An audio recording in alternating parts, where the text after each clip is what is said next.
Right now, someone is reading you, not your words, not your face, your patterns, and you don't even know it's happening. Every human being is broadcasting constantly fear, desire, deception, confidence, a live signal, wide open, and most people are completely invisible to themselves. But that signal, you can learn to receive it. Not in years, not in months, seconds. And the moment you learn to read what people are truly transmitting beneath the surface, beneath the smile, beneath the words, beneath the performance, everything changes. Conversations, relationships, power dynamics. All of it shifts. The most dangerous person in any room isn't the loudest. It's the one sitting quietly, watching, processing, knowing. Today, that person is you. Let's begin. Let me tell you something that nobody talks about.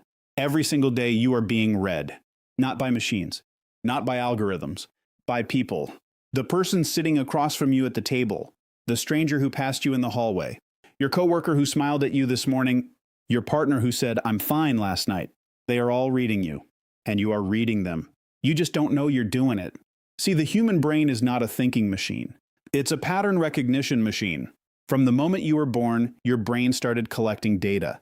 Every face, every tone of voice, every movement, every silence. It stored all of it, categorized it, filed it away. And right now, without you even realizing it, your brain is running thousands of micro calculations every single second about the people around you. But here's where it gets interesting. Most people never access that data consciously. It just sits there, buried under noise, distraction, and assumption. So instead of reading people accurately, we guess, we project, we assume, we tell ourselves stories about who someone is based on what we want to believe rather than what's actually in front of us. And that gap, that space between what people show and what people actually feel, that's where misunderstanding lives. That's where bad decisions get made. That's where trust gets broken. That's where relationships quietly fall apart without anyone understanding why. Think about a moment in your life when you felt something was off. Something about a person didn't sit right. A conversation felt strange. An answer came too fast. A smile lasted 1 second too long. You felt it. You registered it. But then your logical brain stepped in and said, "No, I'm probably overthinking this." So you ignored it. And later you found out your gut was right all along. That feeling you had, and that wasn't paranoia. That was your pattern recognition system doing its job perfectly. Your brain had already processed the data. It had already run the numbers. It had already reached the conclusion. But because nobody ever taught you to trust it, to understand it, to use it deliberately, you overrode it with logic and paid the price.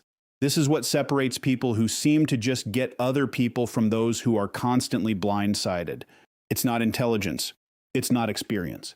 It's not even empathy. It's the ability to slow down, tune in, and actually receive the signal that every human being is constantly transmitting. And that signal is always there. Always. People cannot stop broadcasting their internal state, no matter how hard they try. No matter how controlled they think they are, the body always leaks. The face always moves. The voice always shifts. The timing of words always reveals something. Even stillness, even silence, even the absence of movement tells you something critical about what's happening inside another person. This is not about being suspicious of everyone around you. This is not about turning every interaction into an interrogation. This is about developing a level of human awareness so sharp, so precise that you stop being surprised by people. You stop being manipulated. You stop walking into situations blind. Because here's the uncomfortable truth that most people never confront. The world does not reward the naive. It does not reward the unaware. It does not reward the person who keeps giving the benefit of the doubt long after the evidence has already spoken. The world rewards the person who sees clearly. And right now, most people are not seeing clearly at all. I want you to think about the last conversation you had today. Could have been with a friend, a coworker, a family member, a stranger at a counter who handed you something and said, "Have a good day." Didn't matter how long it lasted. Didn't matter how deep it went. Now I want you to ask yourself one honest question. Were you really there? Not physically. I mean mentally, fully. Were you actually present in that moment, picking up everything that person was putting out? Or were you already somewhere else in your head, thinking about what you were going to say next, thinking about your day, thinking about a problem, thinking about anything other than the human being standing right in front of you? Most people, if they're being honest, were somewhere else entirely. And this is the first great failure of human communication. Not that we don't talk enough, not that we don't share enough, but that we stopped actually receiving each other. We show up to conversations physically, but we check out mentally. We hear words, but we miss everything underneath them. We see faces, but we don't actually look. Here's what that costs you. Every person you interact with is giving you information. Constantly. Not just through what they say, but through how they say it. Through the pause before the answer. Through the word they chose instead of a different word. Through the direction their body turned when a certain topic came up. Through the way their energy shifted the moment you walked into the room. That information is valuable. That information is the difference between truly knowing someone and just knowing their surface. And when you start collecting that information deliberately, when you actually tune in, the picture of people around you becomes so much clearer, so much more detailed that it almost feels like a superpower. But it's not a superpower. It's just attention. Focused, disciplined, deliberate attention. The problem is attention has become the rarest thing on earth. We live in a world that is specifically engineered to pull your focus away from the present moment. Every notification, every scroll, every headline designed to hijack your nervous system for 3 more seconds. We have been trained systematically, deliberately, to be distracted, to be scattered, to be anywhere except right here, right now, with the actual human being in front of us. And the people who understand human behavior, the ones who can walk into a room and within minutes know exactly who's confident and who's performing confidence, who's telling the truth and who's managing a version of it, who's an ally and who's a threat, those people have simply refused to be distracted. They made a decision at some point to actually show up, to actually watch, to actually listen below the surface level of words. And what they found changed everything for them. They found that people are remarkably consistent. That human beings follow patterns, that under stress, under pressure, under emotion, we all revert to the same core behavioral signatures that were hardwired into us years before we ever understood what behavior even was. And once you know those signatures, once you can recognize them in real time, you stop reacting to what people say and start responding to what people mean. That's a completely different level of communication, a completely different level of power. Because when you truly understand what someone is experiencing beneath the surface, beneath the words, beneath the performance, beneath the version of themselves they decided to show you today, you hold something most people never get access to. You hold the truth of who they actually are. Let me ask you something simple. When was the last time a single sentence stopped you completely? Not a paragraph, not a chapter, not a long emotional speech that built up over 20 minutes. Just one sentence. Short, direct. Landed like a punch right in the center of your chest and you felt it before you even understood it. That's not an accident, that's precision. See, most people think communication is about volume, about how much you say, about filling space with words until something eventually lands. They talk and talk and talk, layering sentence on top of sentence, explanation on top of explanation, hoping that somewhere in all that noise the other person will find what they're looking for. But what actually happens is the opposite. The more words you use, the less power each one carries. The more you explain, the more the other person's brain starts to wander. The longer you speak without impact, the more invisible you become. Words are not power. The right words at the right moment with nothing around them. That is power. Think about the people in your life who have genuinely influenced you. Not the ones who talked the most. Not the ones who had the most elaborate explanations. The ones who said something short, something direct, something that hit a nerve so precisely that you're still thinking about it years later. Those people weren't using more language. They were using less. They were cutting everything that didn't matter and leaving only what did. That's a skill, and it's learnable. When you study human behavior at a deep level, one of the first things you realize is that the human brain is not designed for long processing. It's designed for quick pattern recognition, fast threat assessment, immediate emotional response. Your brain makes decisions in milliseconds. It forms impressions in under a second. And it holds attention for far shorter than most speakers give it credit for. So when you speak in long, heavy, complicated sentences, when you bury your most important point somewhere in the middle of a paragraph, you are fighting against the fundamental architecture of the human brain. You are asking it to do something it was never built to do, and it resists. Every single time. But when you speak in short bursts, when you let a sentence breathe, when you place a thought and then go silent and let that silence do the work, something completely different happens. The brain snaps to attention. Because silence after a strong statement is perceived as confidence. And confidence is one of the most powerful behavioral signals a human being can transmit. Watch the most compelling people in any room: negotiators, interrogators, great leaders, exceptional therapists. They don't rush. They don't fill every second with sound. They say something that matters and then they wait. They let the weight of the words settle. They let the other person's brain do the work. And while that brain is processing, while it's reaching for meaning, while it's trying to catch up, they are watching, reading, gathering information. Because silence is not empty. Silence is when people reveal themselves most completely. The nervous person fills silence immediately. The guilty person over-explains into it. The confident person sits inside it without discomfort. And the person who truly understands human behavior, the person who has learned to read these signals in real time, they use silence deliberately. Like a tool, like a scalpel. Every word you remove from a sentence increases the power of the words that remain. Most people never figure that out. They keep adding, keep explaining, keep hoping volume creates impact. It never does. There is something happening in your body right now. Not something you're doing deliberately. Not something you chose. Something automatic. Something your nervous system decided without asking your permission. Your breathing has a rhythm. Your shoulders are holding a certain amount of tension. Your jaw is either relaxed or slightly clenched. Your hands are positioned in a way that tells a story about your current emotional state. And you probably had no idea about any of that until I just mentioned it. This is the thing about human behavior that most people fundamentally misunderstand. We think we are in control of the signals we send. We think that as long as we choose the right words, construct the right sentences, maintain the right expression, we are managing how we appear to the world. We think communication is conscious, deliberate, something we do on purpose. But the truth is, almost everything meaningful about human communication happens below the level of conscious thought, below the words, below the expression you carefully arranged before walking into that room, below the version of yourself you decided to present today. Your body is already talking. It has been talking since the moment you were born, and it never, not once, stops. This is what behavioral science calls baseline.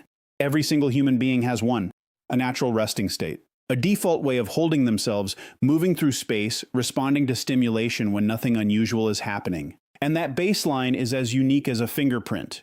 It belongs to you. It was shaped by your history, your nervous system, your earliest experiences, your specific relationship with safety and threat and comfort. Now here is where it gets critical.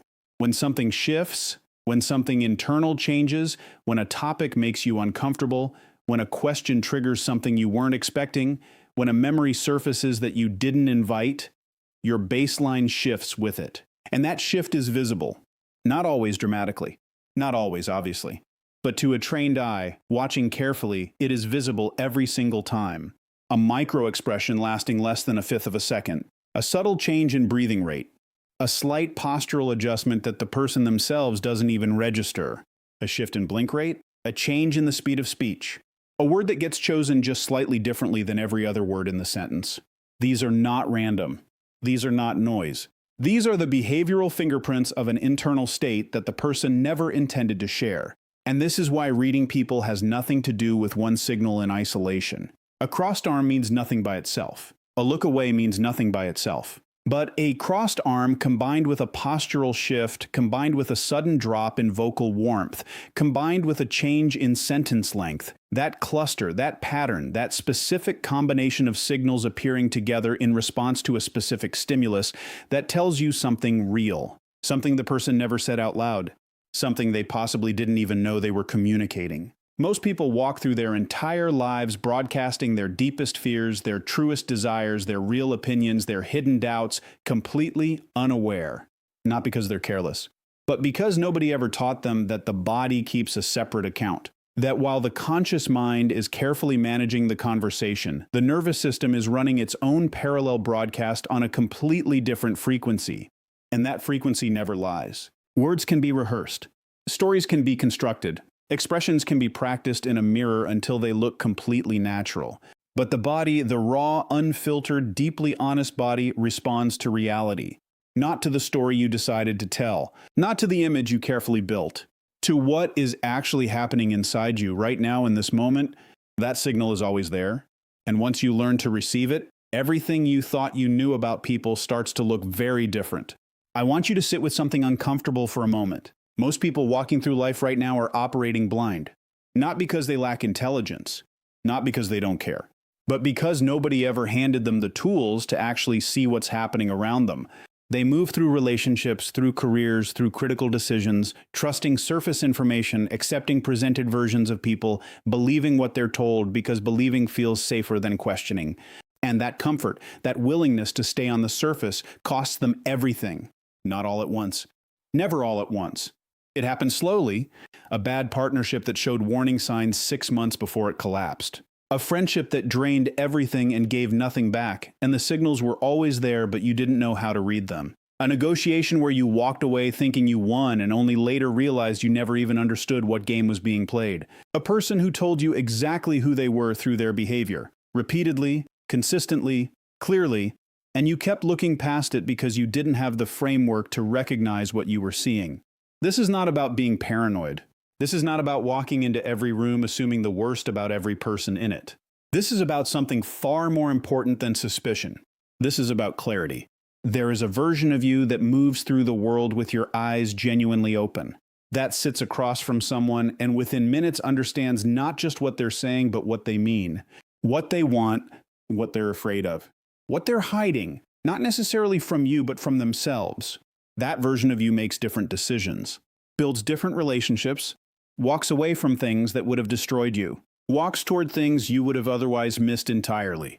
That version of you is not naive, but it is also not cynical, because here is what most people get wrong about understanding human behavior. They assume that once you see people clearly, once you understand the gap between what people present and what people actually are, you become harder, colder, more guarded. The opposite is true.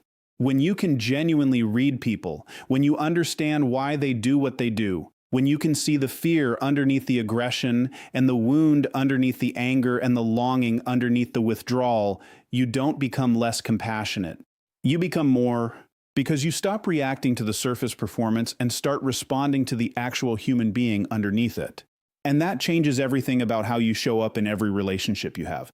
But here's the part that requires honesty. Getting there is not comfortable. Learning to see clearly means confronting the fact that some things you believed were not real. Some people you trusted were not who you thought. Some situations you stayed in longer than you should have. You stayed because you didn't have the tools to read what was actually happening. And sitting with that truth, without turning it into bitterness, without letting it collapse into cynicism, that takes real work. It takes the willingness to be wrong about what you thought you knew, to look back at moments and see them differently. To understand that the version of you that missed those signals wasn't weak or foolish. It was simply untrained, operating without information that nobody gave you access to. Because this knowledge, real behavioral awareness, genuine human understanding was never taught in schools. Never part of any standard curriculum. It lived in interrogation rooms and intelligence briefings and the quiet observations of people who spent years studying what others spend their whole lives ignoring. Until now. And the moment you start seeing it, truly seeing it, you realize you were never actually blind. You were just never shown where to look.